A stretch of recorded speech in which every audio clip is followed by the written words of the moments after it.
ऐसा लगे जैसे मुस्कुरा रहा है, ऐसा लगेगा कि बहुत सॉफ्ट सा है, और कोई उसको लात भी मार देता है तो बेचारा चुपचाप सुन लेता है, कोई उसको रोटी देता है तो सुन लेता है, कोई उसको अगर बिस्कुट देता है तो वो खा लेता है, कोई अगर उसको चिकन देता है तो खा लेता है, कोई उसको कुछ भी देगा वो खा लेता है, कोई उसको लात भी मारेगा तो ही बेचारा चुपचाप साइड हो जाता है।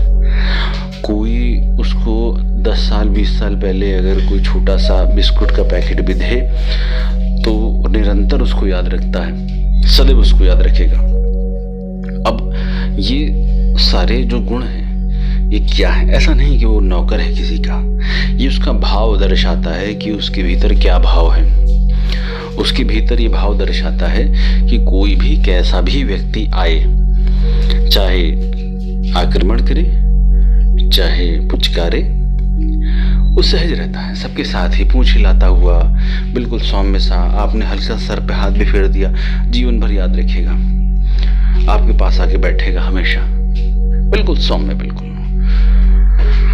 ऐसा साधक का गुण होना चाहिए।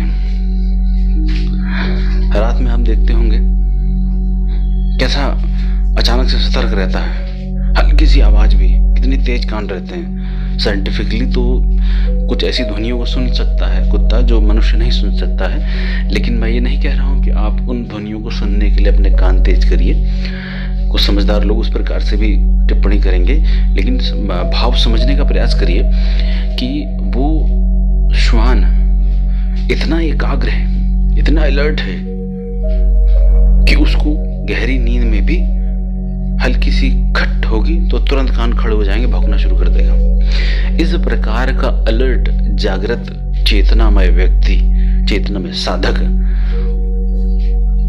उस भैरवनाथ का अपना होता है।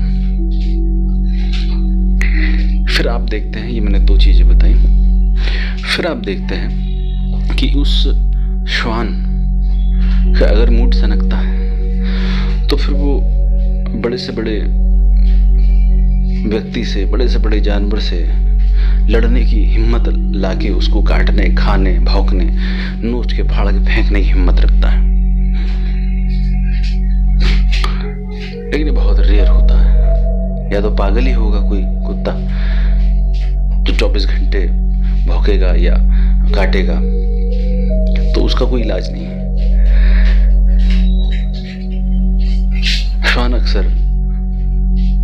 खेलते हुए देखेंगे आपको, अपनी मस्ती में घास में लौट रहे हैं, भाग रहे हैं इधर से उधर, मौसम अच्छा हुआ तो भाग रहे इधर से उधर, मस्ती में रहने वाला, लेकिन बिना किसी का नुकसान पहुंचाए। रोटी मिल गई तो मिल गई, नॉनवेज मिल गया तो मिल गया, खाया नहीं खाया, सो गए। ऐसी स्थिति उस साधक की होती है जो भैरव के प्रिय होता है। फिर आप देखेंगे कि कितना वफादार होता है, श्वान कितना वफादार होता है। हर जगह उसकी एग्जाम्पल दिए जाते हैं, उदाहरण दिए जाते हैं। तो जो साधक ईमानदार होगा, वफादार होगा, वो भैरव का सबसे प्रिय होगा। सत्यवादी भैरव का सबसे प्रिय होगा। अपने साधना, अपने ध्यान, अपने गुरु से सिर्फ मतलब रखने वाला वो भैरव का प्रिय होगा। ऐसा नहीं कि कंडीशन बनी तो हमने ईमानदारी अपना ली और कंडीशन हमने बदल ली तो हमारा ईमानदारी भी बदल गई।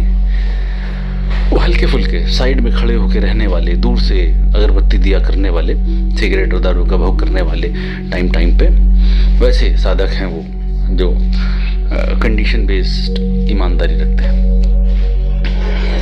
तो उस स्थिति में भगवान भैरव को बहुत क्रोध आता है कि एक तो मैं आने नहीं देता अपने पास किसी को, दूसरा अगर मैं आने दे रहा हूं तो ये मूर्ख मेरे ही विपरीत परिस्थितियों में बहुत आनंदित महसूस कर रहा है। इसका अर्थ ये है कि मेरे आने लायक था नहीं, तो इसको भगा दो यहाँ से। तो उससे जल्द जितना हो सके वो उसको या तो दूर करते हैं, तो फिर बहुत अच्छा दंड देते हैं। शॉन को आपने देखा होगा कि उसको नॉनवेज बहुत पसंद आता है, हड्डी चबाना बहुत पसंद आता है। वो एक ऐसी स्थिति है कि उसको अगर शॉन को अगर आप देते हैं, हड्डी भी देते हैं, तो कटर कटर करके चबाता है। उसको बड़ा अच्छा लगता है, बड़ा मजा आता है।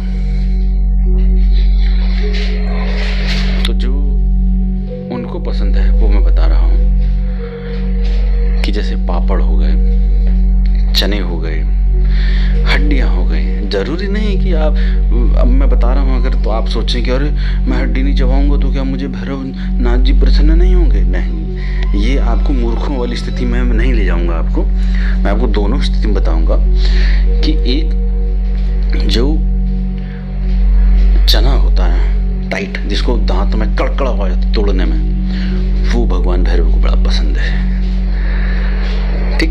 दूसरा, इसका मतलब ये नहीं कि आप लोग कॉपी करना शुरू कर दें, ठीक है? ये मैं एक सामान्य व्यवहार की बात कर रहा हूँ। ये वही बात हो जाएगी अगर किसी को ज्ञान प्राप्त हुआ और उसने सफ़ेद चोला पहन लिया, तो उसके फॉलो करने वाले सारे सफ़ेद चोला पहन के घूमने लगे, तो चोला पहनने से ज्ञान नहीं हो जाएगा। ज्ञान होने के बाद जो क्रिया हो रही है वो तो आउटर क्रिया है, आउटर एक्सप्रेशन है।